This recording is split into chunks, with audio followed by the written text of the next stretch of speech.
যারা বিভিন্ন সরকারি অফিসে কর্মরত রয়েছেন অথবা যারা বিভিন্ন সরকারি বা বেসরকারি ব্যাংকে কর্মরত রয়েছেন এবং অনলাইনে রিটার্ন জমা দিতে চান, তাদের জন্য এই ভিডিওটি মূলত। গত ভিডিওতে আমি দেখিয়েছিলাম কিভাবে আপনারা আইডি পাসওয়ার্ড ক্রিয়েট করে লগ ইন করবেন। তো আজকে আমি দেখাবো কিভাবে আপনারা আপনাদের ইনকাম ফ্রম স্যালারি, অর্থাৎ স্যালারি থেকে যে ইনকাম হবে, এছাড়া বিভিন্ন ধরনের ফাইন্যান্সিয়াল ইনকাম বা আদারে যদি ইনকাম থেকে থাকে সেটা কিভাবে আপনারা দেখাবেন। তো আপনাদের যদি ট্যাক্সেবল ইনকাম থেকে থাকে এবং যদি আপনাদের ট্যাক্স পেমেন্ট করতে হয় সেটা কিভাবে দিতে হবে, বা যদি আপনারা সোর্স ট্যাক্স দিয়ে থাকেন সেটা কিভাবে সমন্বয় করবেন সেই বিষয়গুলো, এবং সঞ্চয়পত্র যদি থেকে থাকে সেই বিষয়গুলো কিভাবে সমন্বয় করবেন সেই বিষয়গুলো আমি আজকে ভিডিওতে আপনাদের ভালোভাবে দেখিয়ে দেব। তো যাই হোক, আমি ভিডিওটি শর্ট করার জন্য আমি পূর্বেই কিছুটা কাজ করে রেখেছি, অর্থাৎ ফিল আপ করে রেখেছি। এখন আপনাদের দেখাবো। অর্থাৎ আপনারা যদি আপনাদের ই-টিন দিয়ে লগ ইন করেন সেক্ষেত্রে আপনাদের এমন একটি পেজ চলে আসবে। তো সেখান থেকে দেখা যাচ্ছে যে home, submission, regular e return এবং ট্যাক্স রেকর্ড। তো সেখান থেকে আমরা প্রথমে চলে যাব রেগুলার ই রিটার্নে। রেগুলার ই রিটার্ন যখন আমরা ক্লিক করব তখন আমাদের এরকম একটি তথ্য চলে আসবে। সেখানে দেখা যাচ্ছে অ্যাসেসমেন্ট ইনফরমেশন আমরা সেলফ দিব, তারপরে হচ্ছে অ্যাসেসমেন্ট ইয়ার, সেক্ষেত্রে 24-25 ইনকাম ইয়ার। যেহেতু আমরা যে ইনকাম ইয়ার হয়, যেহেতু বর্তমানে 23-24 ইনকাম ইয়ার রয়েছে, আমরা সেটা সিলেকশন করব। এরপরে বলা আছে any taxable income in the above mention income ইয়ার। যেহেতু আমাদের ট্যাক্সেবল ইনকাম রয়েছে সেজন্য আমরা ইয়েস ক্লিক করব। এরপরে any income year which is fully exempted from tax, অর্থাৎ আমাদের কোনো ফুলি ট্যাক্স এক্সাম্পটেড, অর্থাৎ এমন কোনো ইনকাম রয়েছে কিনা যেটাতে কোনো ট্যাক্স পেমেন্ট করতে হবে না। যদি আপনাদের থেকে থাকে সেক্ষেত্রে ইয়েস, আর না থাকলে আমরা নো ক্লিক করব। রেসিডেন্সিয়াল স্ট্যাটাস আমরা রেসিডেন্ট ক্লিক করব। তারপরে আমরা হচ্ছে আমাদের কি কি ইনকাম রয়েছে সেই বিষয়গুলো আমাদের এখানে সিলেকশন দিতে হবে, অর্থাৎ ইনকাম ফ্রম এমপ্লয়মেন্ট থাকে সেক্ষেত্রে আপনারা সেটা দিবেন, এগ্রিকালচার থাকলে এগ্রিকালচার, বিজনেস থাকলে বিজনেস, ক্যাপিটাল গেইন থাকলে দিতে হবে, ইনকাম ফ্রম আদার সোর্স থাকলে দিতে হবে, এবং ফাইন্যান্সিয়াল অ্যাসেট থেকে যদি ইনকাম থাকে সেটা দিতে হবে। যেহেতু আমাদের ইনকাম ফ্রম এমপ্লয়মেন্ট অর্থাৎ স্যালারি ইনকাম এবং ইনকাম ফ্রম ফাইন্যান্সিয়াল অ্যাসেট রয়েছে, তাই আমি এই দুইটি সিলেকশন করে দিয়েছি। এরপরে বলা আছে যে any income from the following sources, অর্থাৎ as a partner of a firm, কোনো যদি ফার্মে পার্টনার হয়ে থাকেন কেউ, as a member of an AOP যদি হয়ে থাকেন, ইনকাম আর্ন আউটসাইড বাংলাদেশ, এবং income earn by the spouse or minor children, যদি সেগুলো থেকে থাকে সেক্ষেত্রে আপনারা যে কোনো একটি ক্লিক করতে পারেন। আর যদি না থাকে তাহলে আমরা সেভ ড্রাফটে প্রথমে দিয়ে তারপর সেভ এন্ড কন্টিনিউ করলে আমাদের সেটা সেভ থাকবে। তো আমরা সেভ এন্ড কন্টিনিউতে গেলাম। এরপর এমন একটি পেজ চলে আসবে, সেখানে location of main sources of income, আমাদের মেইন সোর্সেস অফ ইনকাম যার যেটা সেখানে দিবেন। আমরা Dhaka south city corporation selection করলাম। এরপরে claim tax rebate for investment, অর্থাৎ আপনাদের যদি ইনভেস্টমেন্ট থেকে থাকে সেক্ষেত্রে অবশ্যই ইয়েস ক্লিক করতে হবে। যেহেতু সবারই কম বেশি ইনভেস্টমেন্ট থেকে থাকে, যেখান থেকে আমরা ট্যাক্স রিবেট পেতে পারি, তা আমরা ইয়েস ক্লিক করবো। এরপরে share holder director of a company, আপনি কি শেয়ার হোল্ডার ডিরেক্টর কিনা সেক্ষেত্রে আপনার ইয়েস হলে ইয়েস দিবেন, নো হলে নো। যেহেতু এরপরে আইটি 10 বি রিকোয়ার, সেক্ষেত্রে গ্রোস ওয়েলথ ওভার 50 লাখ যদি হয়ে থাকে সেক্ষেত্রে আমরা ইয়েস দিব, নো হলে আমরা নো দিব। গাড়ি আছে কিনা যদি থেকে থাকে ইয়েস, না থাকলে নো। ওন অফশোর প্রপার্টি যদি থেকে থাকে সেক্ষেত্রে ইয়েস দিতে হবে, না থাকলে no. Have house property in city corporation, যদি আপনাদের সিটি কর্পোরেশন হাউস প্রপার্টি থেকে থাকে ইয়েস দিবেন, যেহেতু আমার নেই সেক্ষেত্রে আমি নো ক্লিক করলাম। যাই হোক, এরপরে আবার সেভ এজ এ ড্রাফট এবং সেভ কন্টিনিউ ক্লিক করব। তো আমাদের ইনকামের বিষয়টি চলে আসবে, আমরা কোন কোন সোর্স থেকে ইনকাম। নরমালি আমাদের employment type government pay scale, যেহেতু আমাদের এটি একটি ব্যাংকের ইনকাম ট্যাক্সের বিষয়টি আমরা এখানে কাজ করতেছি, সেক্ষেত্রে আমাদের কয়েকটি অপশন আসবে এখানে। সেক্ষেত্রে আমরা গভর্নমেন্ট পে স্কেল থ্রু আইবাস যদি হয়ে থাকে সেক্ষেত্রে আপনারা এটা ক্লিক করবেন। আর যদি ব্যাংক, সরকারি ব্যাংক হয়ে থাকে সেক্ষেত্রে পেমেন্ট নট থ্রু আইবাস, অর্থাৎ আইবাসের মাধ্যমে যদি তাদের স্যালারি পেমেন্ট না হয়ে থাকে সেটা ক্লিক করতে হবে। বা অন্য যারা প্রাইভেট সেক্টর রয়েছে তারা আদার গভর্নমেন্ট পে স্কেল বা অন্য কোনো প্রাইভেট সেক্টর আপনারা ক্লিক করতে পারেন। যাই হোক, নেম অফ দ্য এমপ্লয়ার, সেক্ষেত্রে আমরা জনতা ব্যাংক পিএলসি বা আপনারা যদি সোনালী ব্যাংক, রূপালী ব্যাংক হয়ে থাকেন সেটা সিলেকশন করবেন, ডেজিগনেশন সিলেকশন করতে হবে। আপনার এই তথ্যগুলো আপনি ফিল আপ করবেন। তারপরে আপনার বেসিক, অর্থাৎ সারা বছরে আপনি যত টাকা বেসিক পেয়েছেন, যেমন আমাদের এখানে 5,43,960 টাকা টোটাল ইনকাম ইয়ারে ছিল। হাউস রেন্ট আমরা বসাবো, মেডিকেল অ্যালাউন্স বসাবো, বাংলা নিউ ইয়ারও বসাবো, ফেস্টিভ্যাল অ্যালাউন্স বসাবো। এবং একটা বিষয় আমি বলে রাখি, স্পেশাল বেনিফিট, অর্থাৎ যে 5% সবাই বেসিকে যেটা পেয়ে থাকেন স্পেশাল বেনিফিট, সেটা অবশ্যই ডিআরএস অ্যালাউন্স অথবা স্পেশাল বেনিফিট আপনারা বসাবেন। তারপর এডুকেশন অ্যালাউন্স যদি থেকে থাকে তাও বসাবেন। এবং ব্যাংকের ক্ষেত্রে বিশেষ করে ইনসেন্টিভের বিষয়টি থেকে থাকে সেটা আমরা এই অ্যাড মোড এমন একটা চার্ট চলে আসবে, সেখান থেকে আরো যদি কোনো অ্যালাউন্স থেকে থাকে সেটা অবশ্যই আপনারা সিলেকশন করবেন। আদার সিলেকশন করে সেখানে আমরা পার্টিকুলার ইনসেন্টিভ লিখে তারপর অ্যামাউন্টটি লিখে দিব। যদি এর বাইরে কোনো ইনকাম থেকে থাকে, ইনকাম ফ্রম স্যালারি থেকে, সেটা অবশ্যই ফিল আপ করতে হবে। এখন আমরা চেক করে নিতে পারি যে এমপ্লয়মেন্ট সামারিটা যদি আমরা দেখি, সেক্ষেত্রে দেখা যাচ্ছে বেসিকটা আমাদের চলে আসবে, যেহেতু আমাদের বেসিক স্যালারিটা হচ্ছে ট্যাক্সেবল ইনকাম। আর চলে আসে হাউস রেন্ট, যেহেতু আমাদের নন ট্যাক্সেবল চলে আসে। মেডিকেল অ্যালাউন্স নন ট্যাক্সেবল, সেটাও চলে আসছে। ফেস্টিভ্যাল অ্যালাউন্স সেটাও ট্যাক্সেবল, তাই আমাদের ট্যাক্সেবলে চলে আসবে। এডুকেশন অ্যালাউন্স নন ট্যাক্সেবলে চলে আসবে। স্পেশাল বেনিফিট বা যেটা ডিএনএস অ্যালাউন্স, সেটা আমাদের নন ট্যাক্সেবলে চলে আসবে। এছাড়া ইনসেন্টিভ অবশ্যই ট্যাক্সেবল, সেটা ট্যাক্সেবলে চলে আসবে। এছাড়া বাংলা নিউ ইয়ার যেটা আমাদের, এটাও নন ট্যাক্সেবল, তাই এগুলা নন ট্যাক্সেবলে চলে আসবে। এটা অবশ্যই আপনাদের মিলিয়ে তারপরে কাজ করতে হবে। এরপর আমরা ইনকাম ফ্রম ফাইন্যান্সিয়াল অ্যাসেটে যদি আমরা যাই, সেক্ষেত্রে দেখা যাবে যে আমাদের অনেকেরই বিভিন্ন ফিনান্সিয়াল অ্যাসেট, বিশেষ করে এফডিআর, ডিপিএস, এছাড়া সঞ্চয়পত্র থেকে থাকে। তাই অবশ্যই এটা আমাদের এখানে দেখা যাচ্ছে যে ইনকাম ফ্রম এমপ্লয়মেন্ট এবং ইনকাম ফ্রম ফাইন্যান্সিয়াল অ্যাসেট এখানে অবশ্যই ফিল আপ করতে হবে। তো আমরা যদি ইনকাম ফ্রম ফাইন্যান্সিয়াল অ্যাসেটে যাই, সেক্ষেত্রে দেখা যাবে যে আমরা বিভিন্ন ব্যাংকে আমাদের এফডি এবং ডিপিএস থাকে, সেগুলো এখানে ব্যাংকের নাম, অ্যাকাউন্ট নাম্বার, তারপরে হচ্ছে আমরা কত টাকা ইন্টারেস্ট পেয়েছি, সেটা রিলেটেড ফি যদি থেকে থাকে, সেটা অবশ্যই আমাদের দেখাতে হবে। এরপরে আমাদের total tax deduction at source অর্থাৎ টিডিএসটা দেখাতে হবে, কত টাকা আমরা ট্যাক্স দিয়েছি। এরপর প্রত্যেকটা ফিল আপ করার পরে আমাদের এখানে টোটাল কত টাকা ইনকাম পাওয়া গেছে সেই জিনিসটা এখানে দেখাবে। যাক, এরপরে আপনাদের যদি আরো কোনো সোর্স অফ থেকে থাকে, এখানে অ্যাড অ্যানাদার টাইপ দেওয়া আছে, অর্থাৎ আপনারা এফডিআর, ডিপিএস এগুলো অ্যাড করার সাথে সাথে যদি সঞ্চয়পত্র এখানে অ্যাড করতে চান, সেক্ষেত্রে অ্যাড অ্যানাদার টাইপ দেওয়ার পরে একইভাবে আমাদের এগুলো শো করবে।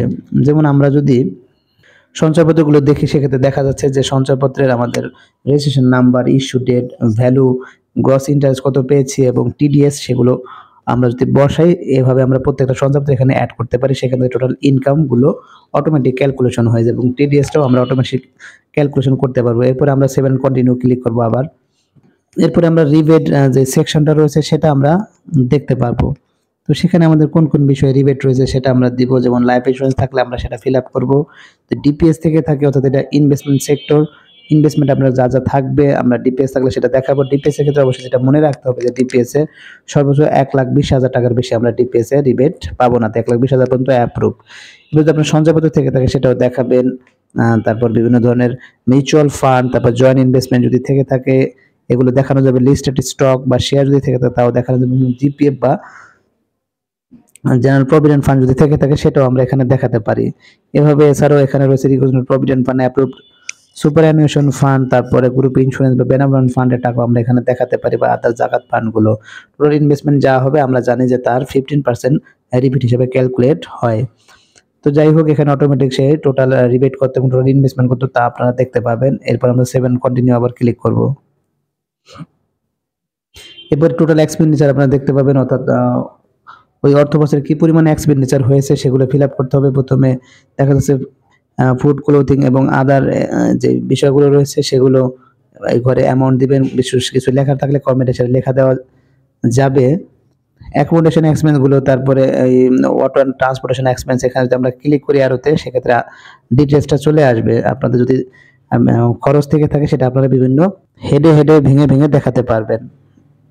তো যাই হোক, এখানে যদি আপনারা চলতি বছর ট্যাক্স পেমেন্ট করে থাকেন সেটাও আপনারা এখানে দেখাবেন। এবার 7 কন্টিনিউ ক্লিক করে সামনে আগাবেন। এরপরে অ্যাসেট লাইবিলিটি চলে আসবে। তো এখানে আপনারা অ্যাসেট লাইবিলিটি বিভিন্ন অপশনগুলো দেখতে পাবেন। বিজনেস ক্যাপিটাল, নন এগ্রিকালচার প্রপার্টি, এগ্রিকালচার প্রপার্টি, যার যেভাবে থাকবে সেভাবে বক্সে ক্লিক করবেন। যেহেতু আমাদের ফাইন্যান্সিয়াল অ্যাসেট রয়েছে, সেক্ষেত্রে আমরা ফাইন্যান্সিয়াল অ্যাসেট সেকশনটা ক্লিক করব। তো এখানে শেয়ার ডিবেঞ্চার বন্ড যদি কারো থেকে থাকে সেটা আপনারা দিবেন। এরপর আমাদের যত সঞ্চয়পত্র রয়েছে আমরা প্রত্যেকটা সঞ্চয়পত্রের টাইপ, তারপর registration number, issue date, value এগুলো আমরা ক্লিক করব। দেন অটো এখানে সামেশনটা চলে আসবে। এবার ফিক্সড ডিপোজিট যদি থেকে থাকে বা টার্ম ডিপোজিট, সেগুলো আমরা এখানে particular bank name, account number এবং ব্যালেন্সগুলো আমরা অটোমেটিক দিয়ে দেব এবং যোগফলটা অটো চলে আসবে। এরপরে ডিপিএস গুলো একইভাবে আমরা ফিল আপ করেছি। তারপর যদি কাউকে আপনি লোন দিয়ে থাকেন সেটাও আপনাকে ফিল আপ করতে হবে। এরপরে প্রভিডেন্ট ফান্ডে যদি আপনার থেকে থাকে টাকা সেটাও আপনি দেখাবেন। আদার ফাইন্যান্সিয়াল অ্যাসেট যদি থেকে থাকে সেটাও আপনাকে দেখাতে হবে। এরপর মোটর কার থাকলে তাও আপনি দেখাবেন। গোল্ড, ডায়মন্ডের ভ্যালু ক্ষেত্রে আপনার অবশ্যই দেখা যাচ্ছে গোল্ডের ক্ষেত্রে গোল্ড বা বিভিন্ন ধরনের যদি ভ্যালু থাকে সেটা আপনারা দেখাবেন। কারো ডায়মন্ড থাকলে ডায়মন্ড, এটা কিভাবে আপনি পেলেন সেটা, অর্থাৎ পারচেজ করলে পারচেজ, যদি আপনি ইনহেরিটেন্স অর্থাৎ উত্তর থেকে সূত্র প্রাপ্ত হয়ে থাকেন সেটা ইনহেরিটেন্স ক্লিক করবেন, যদি গিফট পেয়ে থাকেন গিফটে ক্লিক করবেন, কোয়ান্টিটি কতটুকু সেটা আপনি বসাবেন, ইউনিট আপনাকে বিভিন্ন ধরনের ইউনিট রয়েছে, দেখা যায় ভরি, তোলা, গ্রাম, কিলোগ্রাম, ওভাবে আপনি ভ্যালু যদি আপনার জানা থাকে সেটা অবশ্যই বসাবেন, আর জানা না থাকলে আপাতত আমরা শূন্য বসিয়েছি। এবার বিভিন্ন ফার্নিচার, ইকুইপমেন্ট, ইলেকট্রনিক্স এভাবে আপনি ক্লিক করে এখানে বসিয়ে দিতে পারেন। আদার অ্যাসেট যদি থেকে থাকে তাও আপনি বসাবেন। এরপরে আপনার ক্যাশ ফান্ড, আদার আউটসাইড, এটা আমরা অবশ্যই সবারই কম বেশি থাকবে, সেটাকে ক্লিক করব। এখানে কয়েকটি অপশন রয়েছে। প্রথমে notes, currencies, bank cards and other electronics. এক্ষেত্রে আমাদের যেটা আমরা দেখতে পাই সেটা হলো আপনাকে বিভিন্ন ব্যাংক অ্যাকাউন্টের তথ্য চাওয়া হবে। ব্যাংক অ্যাকাউন্ট, আপনার ব্যাংক নেম দিবেন, এরপর অ্যাকাউন্ট নাম্বার এবং ব্যালেন্সটা আপনাকে শো করতে হবে। এরপর আপনাকে কত টাকা ক্যাশ রয়েছে সেটা আপনি দেখাবেন।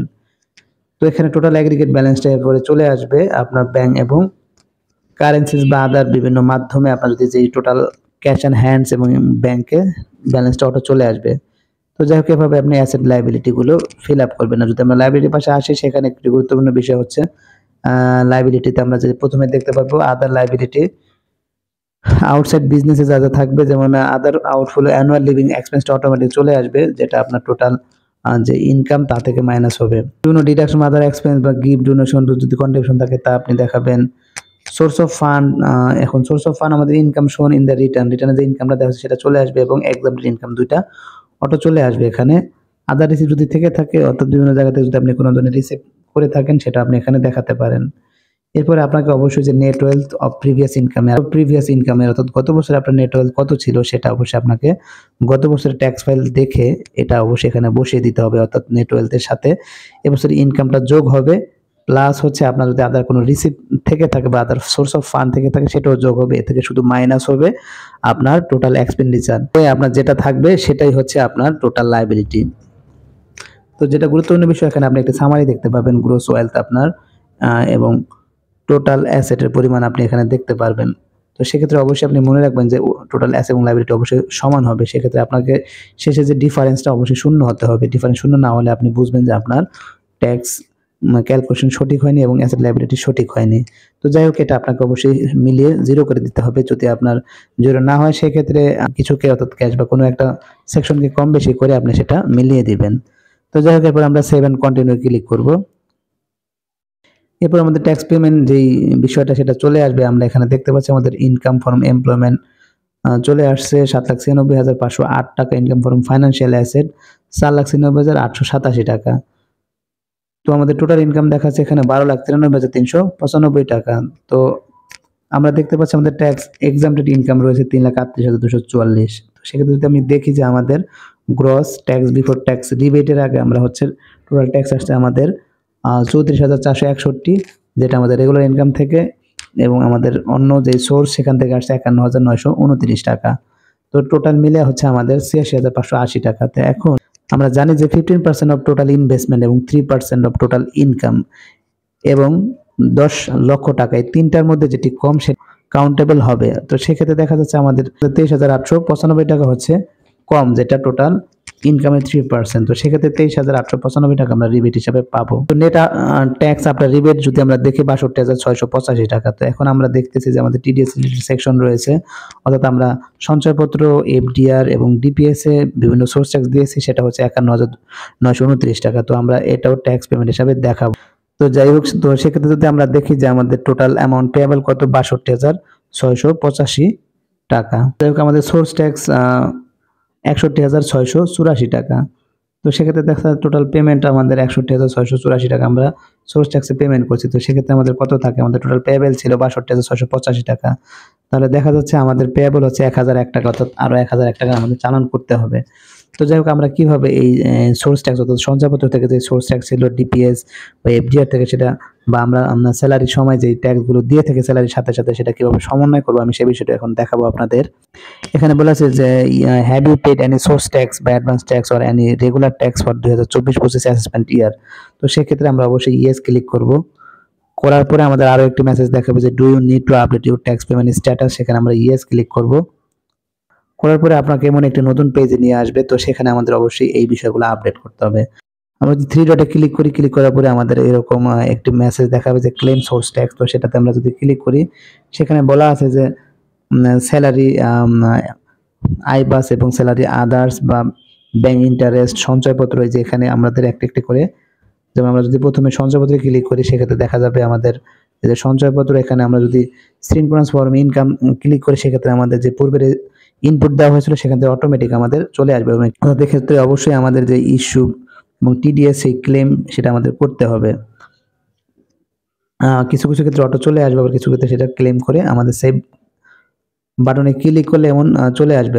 এরপরে আমরা যদি ব্যাংক ইন্টারেস্টের ক্ষেত্রে আমরা যদি করি সেক্ষেত্রে income form synchronous form income যদি আমরা ক্লিক করি সেক্ষেত্রে দেখা যাবে আমাদের এরকম automatic bank name, branch name, account number, interest, TDS এগুলো বক্স চলে আসবে। তো সেক্ষেত্রে আমরা ব্যাংক নেম এবং ব্রাঞ্চ নেম এবং অ্যাকাউন্ট নাম্বার, ইন্টারেস্ট, অ্যামাউন্ট এগুলো আমরা ফিল আপ করবো। সবগুলি অটো চলে আসবে, তবে ব্রাঞ্চ নেমটা অবশ্যই আপনাকে নিজে নিজে ফিল আপ করতে হবে। আর যদি ওভাবে না হয় সেক্ষেত্রে অবশ্যই এখানে দেখা যাচ্ছে যে ব্যাংক নেম সিলেকশন করে account number, TDS, branch name, interest, amount যদি আমরা ফিল আপ করি, সেভ দিই, তাহলে একে একে সেভ করা সম্ভব। এরপর আমরা ক্লেম এআইটি দেই। আমরা যেহেতু সবাই কম বেশি স্যালারির সাথে আমরা ইনকাম ট্যাক্স কেটে থাকি, তো সেক্ষেত্রে যারা আইবাস থেকে আমরা স্যালারি কাটি তারা আইবাস ক্লিক করবো। আর যদি যারা আইবাস অন্য কোথাও আমরা স্যালারি পেয়ে থাকি, বিশেষ করে যারা ব্যাংকার রয়েছে তারা অবশ্যই আদার্সে ক্লিক করবেন। করার পরে দেখেন এখানে আমরা অধিকাংশ চালানের মাধ্যমে আমরা ট্যাক্স পেমেন্ট করে থাকি। তো সেক্ষেত্রে আমরা কি করব, আমরা এখানে প্রথমেই ডিপোজিটিং অথরিটি বা পার্সন, সেক্ষেত্রে যার প্রতিষ্ঠানের নাম আমরা দিব, রেফারেন্স যদি থেকে থাকে দিবেন, না থাকলে নট অ্যাপ্লিকেবল, এবং চালান নাম্বার, এখানে অনেকগুলো চালান থেকে থাকে, যারা ব্যাংকার রয়েছেন তারা দেখবেন যে কোনো একটিকে আপনারা দিতে পারেন অথবা নট অ্যাপ্লিকেবল দিতে পারেন। তারপরে চালান বা সার্টিফিকেট অ্যামাউন্ট, চালানে যে অ্যামাউন্টগুলো থাকবে সেটা বসাবো। তারপরে ব্যাংক নেম, কোন ব্যাংকের মাধ্যমে চালান করেছে তা বসাতে হবে। এরপরে রেফারেন্স ডেট অবশ্যই দিতে হবে, কোন ডেটে চালান করা হয়েছে, চালান ডেট অফ চালান ডেটটাও দিতে হবে। ক্লেম অ্যামাউন্ট, অর্থাৎ আপনি ওই চালানের অ্যামাউন্ট থেকে কত টাকা আপনি আপনার স্যালারি এগেইনস্টে ট্যাক্স দিয়েছেন সেটা আপনি ক্লেম করবেন। এরপর ব্রাঞ্চ নেম, কোন ব্রাঞ্চের মাধ্যমে চালানটা করা হয়েছে সেটা করে আমরা অবশ্যই সেভ বাটনে ক্লিক করব। করার পরে এমন একটি তৈরি হয়ে যাবে, চালান নাম্বার, চালান ডেট, রেফারেন্স, ক্লেম অ্যামাউন্ট এবং চালান অ্যামাউন্ট এবং ক্লেম অ্যামাউন্ট আমরা দেখতে পাবো। এভাবে আপডেট করার পরে ট্যাক্স ডিডাকশন এট সোর্সে আমরা যেটা পেমেন্ট করছি সেটা অবশ্যই সমন্বয় হয়ে যাবে। এর বাইরে যদি আপনাদের ট্যাক্স থাকে সেটা চালানের মাধ্যমে পেমেন্ট করে আপনি টোটাল 0 করে তারপর রিটার্নটি সাবমিট করবেন। তো যাই হোক, এভাবে আমরা আমাদের ট্যাক্স পেমেন্ট করতে পারি। তো সেক্ষেত্রে যখন আমাদের টোটাল ট্যাক্স পেমেন্ট হয়ে যাবে সেক্ষেত্রে অবশ্যই আমরা সেভ বাটনে ক্লিক করে ফাইনালি আমরা যেটা করব সেটা অবশ্যই আমরা আবার দেখে নেই যে ট্যাক্স অ্যান্ড পেমেন্ট এই বাটনে ক্লিক করে আবার আমরা এখানে ব্যাক করতে পারি। তো সেক্ষেত্রে আমরা যদি সর্বনিম্নে চলে যাই সেক্ষেত্রে প্রসিড টু অনলাইন রিটার্ন আমরা যেটাতে ক্লিক করি, তো সেক্ষেত্রে আমাদের রিটার্নটি সাবমিশন হয়ে যাবে। তো সাবমিশন করার আগে আমরা যেটা করতে পারি, রিটার্ন রিভিউতে ক্লিক যদি করি সেক্ষেত্রে দেখা যাবে আমাদের টোটাল ট্যাক্স সামারিটা আমরা দেখতে পারবো, অর্থাৎ আমাদের প্রত্যেকটা সেকশন একটি ইনকাম ট্যাক্সে যে আমরা ভার্চুয়ালি না করে আমরা যখন হাতে কলমে যখন কাজ করব, হার্ড কপিটা যেভাবে থাকবে সেটা এখান থেকে আমরা দেখে নিতে পারি। প্রয়োজনে প্রিন্ট করে আমরা রিভাইজ করে তারপরে অনলাইন রিটার্নটা সাবমিশন ক্ষেত্রে কিছুটা ভুলের পরিমাণ কম হবে। তো যাই হোক, এভাবে আপনারা আপনাদের রিটার্নটি অনলাইনে খুব সহজেই সাবমিট করতে পারেন। তারপরে কারো কোনো কিছু বিষয় জানা থাকলে আপনারা ইনবক্সে কোয়েরি করতে পারেন, আমি সেটা যদি আপনাদেরকে সহযোগিতা করব।